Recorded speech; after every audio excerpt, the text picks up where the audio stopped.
Gujarat college ખાતે એનએસયુઆઈનું વિદ્યાર્થીઓ સાથે વિરોધ પ્રદર્શન। પ્રજ્ઞેશ બારટ નામના કોન્ટ્રાક્ટ બેઝ ઉપર સ્પોર્ટ્સ પ્રોફેસર સામે વિરોધ સામે આવ્યો છે। પ્રોફેસરે વિદ્યાર્થીઓ સાથે છેતરપિંડી કર્યાનો પણ આરોપ લાગ્યો છે। ગુજરાત આર્ટ્સ એન્ડ કોમર્સ કોલેજના ઇવનિંગ પ્રોફેસર સામે વિરોધ કરવામાં આવ્યો હતો। પ્રોફેસરે 23 વિદ્યાર્થીઓ સાથે અંદાજિત 7 લાખનું ફ્રોડ કર્યાનો પણ આરોપ। વિદ્યાર્થીઓ અને એનએસયુઆઈએ પ્રોફેસર સામે કડક કાર્યવાહીની માંગ કરી હતી।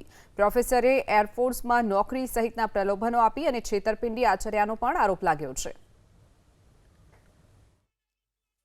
गुजरात कॉलेज में व्यायाम शिक्षक द्वारा विद्यार्थीओ पासे पैसा उघरावानी बाबते हाल में एनएसयूआईना कार्यकर्ताओ विरोध प्रदर्शन करवा आवी रह्या छे।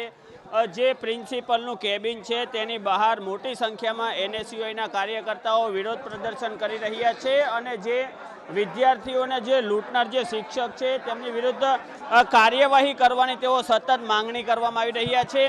आ फोटो में जोई शकाय छे के आ जे व्यायाम शिक्षक है कॉन्ट्राक्ट बेज व्यायाम शिक्षक है अने तेमना द्वारा विद्यार्थीओ पासेथी अंदाजित 5 થી 7 लाखनी रकम उघरावी लेवामां आवी छे અને એક છેતરપિંડી કરી હોવાનો પણ આક્ષેપ છે, જેને લઈને આપણે એનએસયુઆઈના જે વિદ્યાર્થી આગેવાન છે તેમની સાથે વાત કરીશું। શું છે સમગ્ર મામલો? વિદ્યાર્થીઓ પાસે કેટલા પૈસા પડાવ્યા છે? આ મામલો સમગ્ર એ છે કે એક વ્યક્તિ, કોઈ પ્રાઇવેટ વ્યક્તિ કોલેજની અંદર એક સ્પોર્ટ્સ સરના ડ્યુટી પર આવે છે। એ માણસ પોતાની આ વ્યક્તિ આ છે, આનું નામ પ્રજ્ઞેશ છે। આ પ્રજ્ઞેશભાઈ અહીંયા 3 મહિનાથી નોકરી કરે છે, છોકરાઓના ભરોસામાં લે છે અને 23 છોકરાઓ સાથેથી ટોટલ 7.5 લાખ રૂપિયા, કોઈની જોડે 50,000, કોઈની જોડે 30,000, એ ડેટા આપને અમે આપીશું તમે એ બધા ટ્રાન્ઝેક્શન હિસ્ટ્રી અમારી જોડે પડી છે। એ વ્યક્તિ સામે હજુ સુધી કોલેજે પગલાં નથી ભર્યા, કોઈ કોલેજે એફઆઈઆર નથી કરી, કોલેજ એફઆઈઆર કરવા માટે તૈયાર નથી। આજે અમે અહીંયા આવ્યા તો એ ભાગી ગયા છે। અહીંયા અમારી રજૂઆત સાંભળવા માટે પણ તૈયાર નથી। આ વ્યક્તિએ 7.5 થી 8 લાખ રૂપિયાનો ફ્રોડ કર્યો છે છોકરાઓનો અને હજુ સુધી એ છોકરાઓ આપણી સમક્ષ અહીંયા બેઠેલા છે। આપ કહો તો એમની જોડે આપણે વાત કરો। અહીંયા એક ભાઈ છે, એ છોકરા જોડે હું તમારી વાત કરાવીશ। એ છોકરો તે અત્યારે એને 1 લાખ રૂપિયા આપ્યા છે આ વ્યક્તિને, એને પોંડિચેરી રમવા લીધી છે, એ રીતે કહીને એને આ ફ્રોડ કર્યું। કોલેજને ધ્યાન નથી કે એમના ત્યાં આવા ફ્રોડ લોકો રહે છે અને કોલેજ કોઈ પગલાં લેવા માંગતી નથી। પોલીસે હજુ સુધી 22 તારીખે કમ્પ્લેન કરી હતી, હજુ સુધી એફઆઈઆર એ વ્યક્તિ પર નથી થઈ। જી આપણી સાથે એક અન્ય નેતા તેમની સાથે વાત કરીશું।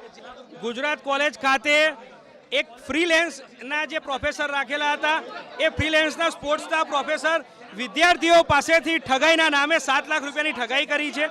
એના માટે આજે વિદ્યાર્થીઓ અમારી પાસે રજૂઆત માટે આવ્યા। આજે ગુજરાત એનએસયુઆઈ અને કાર્યકર્તાઓ સાથે, હોદ્દેદારો સાથે આજે અમે અહીંયા આવેલા છે અને અમે ન્યાયની માંગણી માટે કે ગુજરાત કોલેજ પણ જે છે તે વિદ્યાર્થીઓનો જે પણ પ્રોફેસર હતો તેની પર ફરિયાદ કરે અને ગુજરાત એલિસબ્રિજ પોલીસ સ્ટેશન ખાતે બી અરજી આપવામાં આવી છે, તેનું પણ કોઈ નિરાકરણ નથી। આ અહીંયા પતશે પછી અમે એલિસબ્રિજ પોલીસ સ્ટેશન જવાના છે અને ત્યાંના પીઆઈસીને પણ અમે રજૂઆત કરવાના છે કે તાત્કાલિક અમને જાણવામાં આવેલું છે કે આ અમદાવાદ નહીં, મહેસાણા અને દાહોદ જેવા જિલ્લામાં પણ આ માણસે ઠગાઈ કરેલી છે। આ હતા વિદ્યાર્થી નેતાઓ। તેમણે એક કોલેજના જે કરાર આધારિત પ્રોફેસર છે તેમની વિરુદ્ધ આક્ષેપ કર્યો છે તે અને આ જે પ્રોફેસર છે તેમના દ્વારા વિદ્યાર્થીઓને વિવિધ જે રમત સ્પર્ધાઓ છે તેમાં ભાગ લેવાના બહાને વિદ્યાર્થીઓ પાસેથી 7 થી 8 લાખ રૂપિયા ઉઘરાવી લેવામાં આવ્યા છે। સમગ્ર ઘટનાને લઈને વિદ્યાર્થીઓ દ્વારા યુનિવર્સિટી પ્રશાસનમાં ફરિયાદ કરવામાં આવી છે, પરંતુ એનએસયુઆઈના આક્ષેપ અનુસાર ફરિયાદ પર કોઈ કાર્યવાહી હજી સુધી પ્રશાસન દ્વારા કરવામાં આવી નથી। કેમેરા પર્સન કુણાલ ભાવસાર સાથે ચેતન બામભણિયા, એબીપી અસ્મિતા, અમદાવાદ।